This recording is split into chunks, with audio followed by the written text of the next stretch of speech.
포토그래퍼를 직업으로 가지면 어떻겠냐, 사진 전공자가 계시다면 이게 진행이 되겠죠.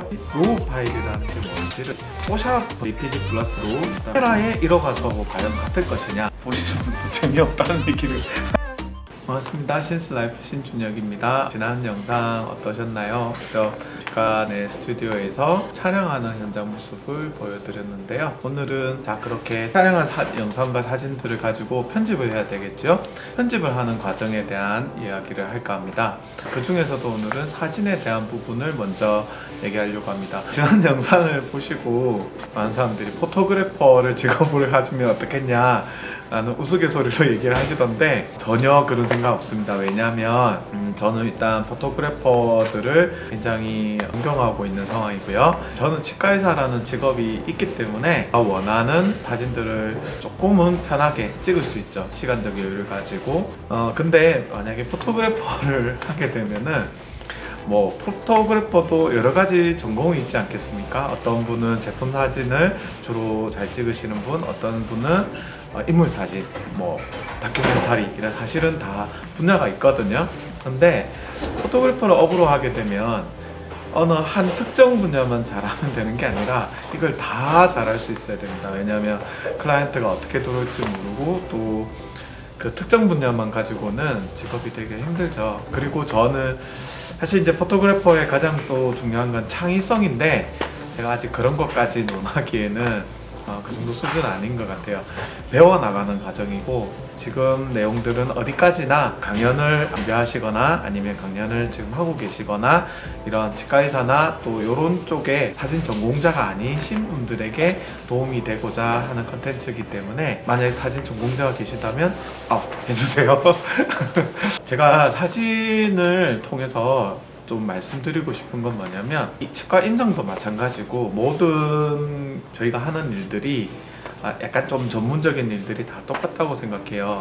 예를 들어서 사진을 찍었는데 F값이 얼마냐, ISO 값부터 시작해서 셔터 스피드 이런 노출 정보 있지 않습니까? 그런 거를 물어보시는 분들이 있으세요. 근데 그거를 이제 전 가르쳐 드리긴 하지만 그렇게 사진을 이제 접근하는 거는 옳지 않다고 생각을 합니다. 치과 임상도 그렇고요.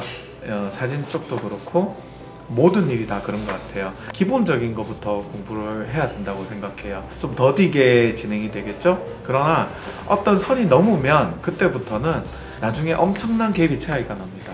오늘 말씀드리는 그런 편집 내용도 그래서 결과값이 뭔데 이게 아니라 이렇게 우리가 사진을 대하고 어떻게 해야 될 건지에 대한 그 베이스부터 말씀을 드리고 싶은 겁니다. 치과 임상도 마찬가지예요. 좀 더딜지는 모르지만 어느 선을 넘게 되면 그 원리부터 시작한 사람은 원하는 대로 달라지거든요. 특히나 구강 사진은요, 또 보면 JPG로만 찍어야 된다라는 이상한 생각을 하고 계신 분들이 있어요.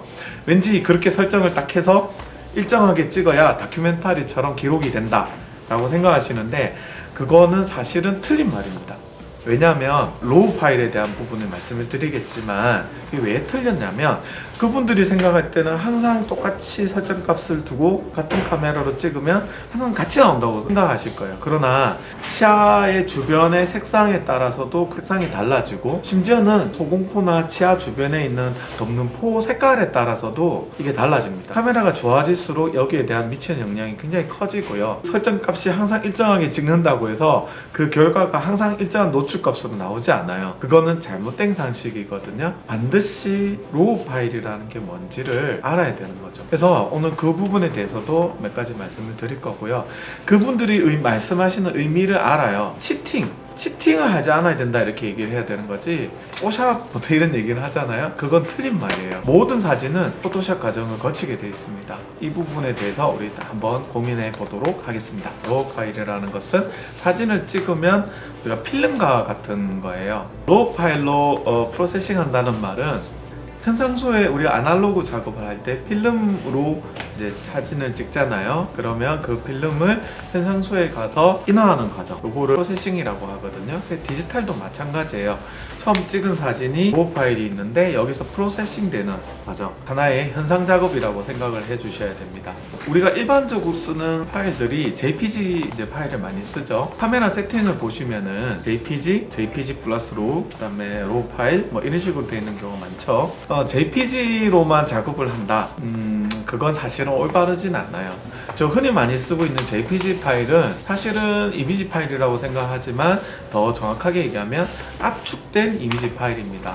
zip 파일이나 뭐 이런 거 많잖아요. 그것처럼 그냥 압축되어 있는 파일이에요. 8비트의 색상 영역을 가진다고 그래요. 8비트라는 것은 1비트가 두 가지 색깔을 표현하는 단위라고 봤을 때 2의 8제곱, 즉 256가지의 색상을 표현한다라고 생각하시면 됩니다. JPG 파일은 RGB로 보통 색상이 나오거든요. 그러면 R에 256가지, G에 256가지, B에 256, 요 세 가지를 곱하면은 JPG는 1600만 가지의 색상을 가지고 표현이 된 파일이라고 보시면 됩니다. 그러니까 눈으로 보는 색상은 한 20비트라고 이제 요즘에 얘기들을 많이 합니다. 그런데 우리가 이거를 JPG가 아닌 로우 파일로 우리가 찍게 되면 의사들이 많이 쓰고 있는 카메라가 요즘 D800을 많이 쓰고 계시거든요. 12비트, 14비트 정도의 로우 파일을 지원을 해요. 12비트 같은 경우에는 687억, 그리고 14비트 같은 경우에는 4조 3980억 정도의 단위의 색상을 표현합니다. 그런데 제가 쓰고 있는 하셀블라드 같은 경우에는 16비트예요. 어느 정도 색상이 나오냐면은 282조 되는 색 정보를 표현합니다. 자, 그러면 엄청난 색깔의 그런 정보의 차이가 나죠, 그죠? 우리가 그런 왜곡을 인정을 하고 들어가야 되는 겁니다. 삼성의 갤럭시 폰이 1억 화소까지 나왔다고 그래요. 여기 갤럭시의 1억 화소하고 카메라의 1억 화소하고 과연 같을 것이냐? 사실은 그렇지 않거든요. 예전에 우리가 훨씬 낮은 1000만 화소, 2000만 화소 정도 되는 DSLR 카메라보다 화질이 더 낮다고 할 수가 없어요. 왜 그러냐면 화질은 화소수에만 의존하는 게 아니라 사실은 들어오는 빛의 양이 차이가 나는 거죠. 그래서 아무래도 많은 빛을 들어오게 할 수 있는 중형 카메라일수록 화질이 더 올라가는 거예요. 그 차이도 엄청나게 큽니다. 여러 가지 큰 다이나믹 레인지를 가진 중형 카메라에 이점이 있다는 것이죠. 자, 이게 최근 제가 쓰고 있는 하셀블라드 카메라입니다. 여기 보시면 앞에 달려있는 건 치과용으로 쓰기 위해서 이렇게 이제 달려있는 플래시 장치인데요. 트윈 플래시라고 해요. 예전에는 콘탁스 저걸 썼었는데 거의 수명이 다 됐다고 해야 되나요? 그래서 하셀블라드로 교체를 좀 했었고요. 콘탁스는요, 저기 디지털 백이라는 게 있어가지고 원래 필름 카메라를 이제 디지털화 시키는 디지털 백을 연결해서 쓰는 카메라예요. 그래서 D800은 참 많이 쓰고 있고 지금도 필요시에 좀 쓰고 있는 카메라긴 하지만 좀 더 나은 화소, 좀 더 나은 비트가 필요해서 요즘에는 주로 하셀블라드를 사용하고 있습니다. 요즘 치과 원장님들이 보시기에 저 하셀블라드를 중형 카메라를 치과용으로 쓴다 이러면 다들 제정신이냐라고 얘기를 많이 하세요. 사실 그런 예가 거의 없죠. 그렇긴 한데 저는 좋아요. 그리고 저한테는 꼭 필요하다라고 생각을 하고 그게 왜 필요한지를 오늘 뭐 이렇게 말씀을 드리겠습니다. 아무튼 자, 1억 화소인 이 하셀블라드 16비트입니다. 이게 해상도로 치면은 11600 곱하기 8700, 이게 어느 정도냐면 4K 모니터 9대를 이어서 붙여야지 볼 수 있는 크기가 나오는 거예요. 장점은 제가 필요한 부분을 전체적으로 찍고 나서 크롭에서 볼 때 화질이 잘 안 깨지죠. 단점은 이 평균적으로 로우 파일 한 장당 크기가 200메가 정도쯤 돼요. 그래서 용량이 너무 큽니다. 그래서 요즘 카메라들이 와이어리스 연결을 통해서 찍고 서버로 파일을 바로 보낼 수 있는 기능들이 대부분 있죠. 이 카메라도 역시 그런 와이어리스 기능이 있지만 200메가 크기의 파일을 10장만 찍어도 2GB가 되거든요. 컴퓨터도 고사양으로 필요하게 되고 무선으로 보냈을 때 밀리는 속도가 너무 많죠. 그래서 와이리스로는 거의 쓸 수가 없는 상태입니다. 무겁고 굉장히 또 고가이기도 하죠. 그렇지만 또 저한테는 꼭 필요한 장비이고 굉장히 매력적인 장비라고 생각하고 있습니다. 실제로 여기 카메라 정보를 보시면 우리가 D800으로 찍었을 때는 그 플래시 속도가 250분의 1초 이렇게 하고 F값이라든지 이런 쪽에서도 여유가 조금 덜한데, 하셀블라드로 찍을 때는요 최대인 800분의 1초로 찍어도 똑같은 결과값이 나와요. 그래서 실제로 저희가 손이 떨리거나 우리 치과 사진을 찍을 때 보면 치아가 좀 흔들릴 때가 있는데 그런 걸 위험을 좀 방지해 줄 수 있는 확률이 좀 높죠. 이게 800분의 1초로 딱 셔터 스피드를 이렇게 줄여버리면 주변에 정말로 이 잡광이 정말 많잖아요. 그 잡광에 그나마 그래도 영향을 좀 덜 받는 그런 사진을 찍을 수가 있어요. 눈하고 카메라하고 다른 점이 뭐냐면 저희 눈은 피부를 본 거, 치아를 본 거, 목을 본 거 이걸 각각 개별로 봐서 인식을 하기 때문에 사진은 그렇게 되지가 않아요. 그렇게 구분이 되면서 표현이 되지 않기 때문에 사진에서는 우리가 눈으로 본 것보다 여기가 어둡게 표현이 된단 말이죠. 이런 걸 개별적으로 맞춰줘야만이 눈으로 실제로 본 거에 가까운 사진을 얻어낼 수 있는 겁니다. 그런데 이런 작업 없이 그냥 JPG로만 사진을 뽑는다? 그거는 말이 안 되는 거죠. 사진에 한계가 분명히 있기 때문에 생각을 하고 거기에 맞춰줘야 되는 게 사진의 기본이란 얘기입니다. 그냥 찍는 대로 나온다. 사진을 전공한 사람들이 그런 얘기 들었을 때는 안타까워하는 상황이 될 수 있습니다. 그래서 제가 이런 콘텐츠를 통해서 기본적인 상식을 말씀드리고 싶은 겁니다. 오늘 콘텐츠에서는 왜 로우 파일을 작업하는가 이거에 대한 부분이라도 여러분이 아신다면 저는 분명히 여러분께 도움이 된다고 생각이 들어요. 사진을 찍고 나면 이렇게 이제 보통 저는 어도비에서 브릿지 같은 걸 많이 씁니다. 그리고 이제 찍은 그런 사진들을 가지고 이런 사진들 뭐 어떻게 찍혔는지 이런 것들을 이제 확인해 보죠. 제가 원하는 그런 컷이 나왔는지를 확인을 합니다. 실제로 여기 하셀블라드의 로우 파일은 FFF라는 확장명을 가지고 있고요. 이 사진을 제가 골랐다. 그렇게 한번 생각해 봅시다.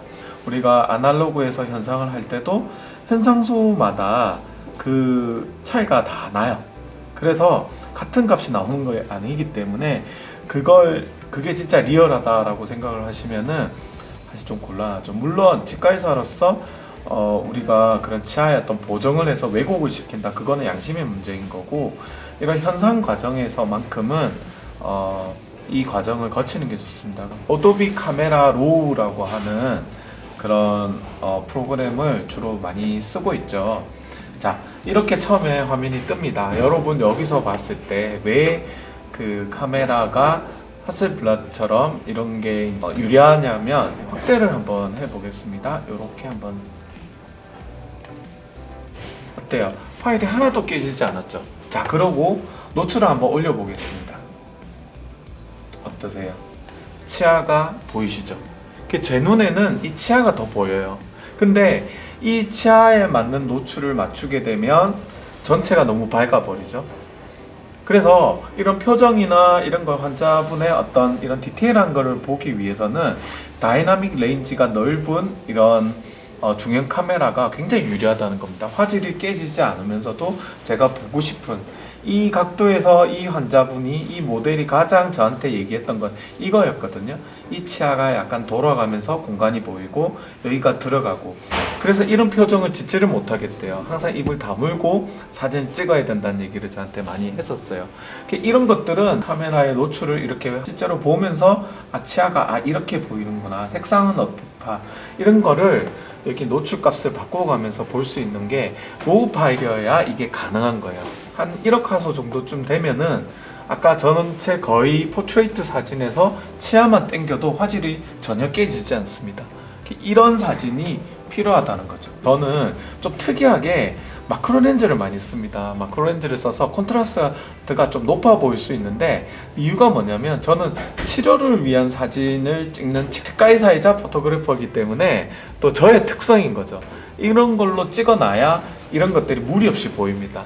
그래서 저한테 필요한 거예요. 포토그래퍼들은 처음에 저를 만나면 에이, 무슨 치과 원장이 이런 사양까지 필요해? 라고 얘기를 해요. 저도 그래서 예전에는 D800을 썼었어요. 그런데 작업을 하다가 보면 이런 걸 통해서 제가 뭘 더 해야 되는지를 명확하게 알 수 있는 거죠. 이런 작업을 하려면 로우 파일을 알아야 됩니다. 로우 파일을 모르면 절대로 JPG에서는 이런 게 보이지 않습니다. 여러분께 이런 로우 파일의 큰 장점에 대한 얘기를 드리고 싶은 거고, 이 콘텐츠를 보고 계시는 치과 원장님들께서는 사진을 이렇게 접근해야 된다는 걸 조금 알아가셨으면 좋겠습니다. 단지 JPG의 설정값만 가지고 편하게 이렇게 써야지라는 그걸로는 한계가 있어요. 사실 니콘의 D800을 쓰고 있다 하더라도 그냥 JPG를 쓰는 거는 그 카메라 성능에 반도 못 쓰는 거예요. 너무 그런 걸 보면 좀 안타깝습니다. 로우 파일을 항상 보관해야 된다 라는 얘기를 꼭 해요. 그래서 우리가 보이는 것만큼 저희 실력이 나오는 겁니다. 치과의사들은 잘 봐야 돼요. 잘 보는 것만큼 그 결과가 나오는 거예요. 그래서 더 잘 보기 위해서는 더 많은 투자를 해야 되고, 우리가 이런 것들을 좀 더 공부를 해야 된다는 거죠. 아셨죠, 여러분? 기공사들이나 이제 치과 원장님들이 사진기를 좋은 걸 쓰면 치아 사진이 더 좋게 나올 것이다 라고 생각을 하세요. 근데 절대 그렇지 않습니다. 처음에 오면 정말 깜짝 놀라거든요. 정말로 적나라하게 나옵니다. 조금의 안 좋은 그런 부분들이 확 드러나거든요. 실제로 니콘으로 작업하던 사람이 이 카메라를 딱 보면 처음에 굉장히 충격을 먹어요. 그래서 이 카메라가 더 좋은 걸 쓸수록 저의 그런 실수들이 더 많이 드러나요. 먼저 이 로우 파일을 더블 클릭을 하면 이 로우 파일을 푸는 이런 프로그램이 대부분 나타나는데요. 오른쪽에 보면 이런 패널들이 있습니다. 이 색상 온도 값이 나오죠. 화이트 밸런스에 대한 얘기가 나오고요. 여기 보면 이쪽으로 갈수록 파란색 계열, 이쪽으로 갈수록 노란색 계열의 색상이 나옵니다. 그리고 요 밑에는 이쪽으로 갈수록 녹색 계열, 이쪽으로 갈수록 보라색 계열이 나옵니다. 그리고 여기면 이게 노출 값입니다. 근데 로우 파일로 작업을 하게 되면 레인지가 굉장히 넓어요. 그래서 사진을 좀 못 찍는다 하더라도 저의 부족한 실력을 좀 커버해 줄 수 있는 환경이 됩니다. 여기는 밑에는 대비라고 하는데 컨트라스트라고 해요. 그래서 이거 대비는 밝고 어두운 부분의 차이. 치가 올라갈수록 밝은 부분은 더 밝게 되고 어두운 부분은 더 어둡게 변합니다. 여기를 보시면은 그 차이가 덜해지고요. 올라갈수록 그 차이가 더 많아지는 거죠. 밑에 보면 하이라이트, 밝은 영역이라는 게 나오는데요. 이건 뭐냐면 밝은 부분의 노출을 위주로 밝기 조절이 되는 겁니다. 밑에는 이제 어두운 영역, 섀도우라고 하는데요. 이건 반대로 사진의 어두운 부분의 노출을 위주로 밝기 조절을 하는 그런 기능이 있어요. 그 밑에 가면 흰색 계열. 이건 뭐냐면 밝기와 상관없이 컬러에서 흰색 부분의 밝기를 정하는 겁니다. 이건 검정 계열인데요. 컬러에서 검정 부분의 밝기를 결정하게 됩니다. 명료도는 부분 대비를 증가시켜서 입체감을 더해주는 기능입니다. 이 밑으로 내려가면 활기라는 항목이 있는데요. 채도가 낮은 색상의 색의 농도를 더 진하게 하거나 연하게 합니다. 활기 부분을 보시면은 활기 부분을 이렇게 내리더라도 완전히 검은색이 되진 않죠. 그것처럼 이제 채도, 사진의 색의 농도를 전체적으로 올리거나 내리는 걸 말해요. 채도를 내리면 완전히 흑백이 됩니다. 자, 여기 보면 여기 여러 가지 탭이 있죠, 그죠? 여기 중에 저는 주로 첫 번째 탭에 있는 곳에서 말씀드렸던 요거를 거의 잡고요. 나머지는 포토샵 프로그램에 들어가서 필요시에 잡는 겁니다. 그리고 이제 보시면 이렇게 작업을 하셨잖아요. 이게 되게 쉬워요. 이렇게 작업하고 나서 요거를 클릭을 합니다. 딱 클릭을 하고 나면 이렇게 포토샵 화면으로 넘어가고, 여기서 뭐 조금 더 작업할 게 있으면 작업을 하시고, 파일을 어떻게 저장할 것이냐 물어보죠. 파일을 여기 보면 JPG로 이제 넣을 거냐, 뭐 여러 가지 형태의 필요한 파일들이 있잖아요. 여기서 그냥 JPG로 선택을 해서 파일을 저장 이렇게 하면은 이제 파일이 뽑히는 겁니다. 그래서 이렇게 작업을 하는 거지, 그냥 사진 찍은 데서 나오는 JPG로 바로 작업을 하지는 않습니다. 제가 로우 파일에 대한 말씀을 드렸고요. 사실 콘텐츠가 너무 길어지니까 보시는 분도 재미없다는 얘기를 하셔가지고 좀 짧게 끊어치는 내용으로 준비를 했고요. 로우 파일로 작업을 하는 게 왜 중요한지에 대한 말씀들을 오늘 드렸습니다. 그리고 또 이번 주에는 또 원래는 저희가 한 케이스 끝나면 또 한 케이스 이렇게 모델 작업을 하는데 한 분이 또 완전 대비되는 케이스입니다. 뭐 여기 흑인이랑 또 이번에 백인이 오는데 완전히 좀 다른 케이스예요. 그래서 좀 대비되기도 하고 또 재밌을 것 같기도 하고 본인이 또 굉장히 또 부탁을 하셔가지고 진행을 하게 됐는데 이번 주에 또 모델 촬영을 합니다. 그래서 그 모델 촬영하는 그런 영상을 한번 올려볼까 합니다. 사실 저희가 이제 D800 이상만 되면 사실은 이제 좋은 카메라죠. 굉장히 고가 카메라라고 할 수 있는데 깜짝 놀랐어요. 주변에 생각보다 많은 분들이 로우 파일 작업을 안 하고 그냥 JPG로만 작업을 하는 걸 봤어요. 특히 치과 영역은 전멸이에요, 전멸. 그래서 깜짝 놀랐어요. 그래서 이런 부분에 좀 안타깝기도 하고, 그래서 좀 더 강하게 오늘 이런 부분을 좀 짚고 넘어가기 위해서 카메라가 아깝잖아요. 그 좋은 성능의 카메라를 가지고 그렇게 활용한다는 거는 제가 보는 입장에서는 너무 아까워요. 그래서 이제 이런 컨텐츠를 말씀드리게 됐습니다. 예.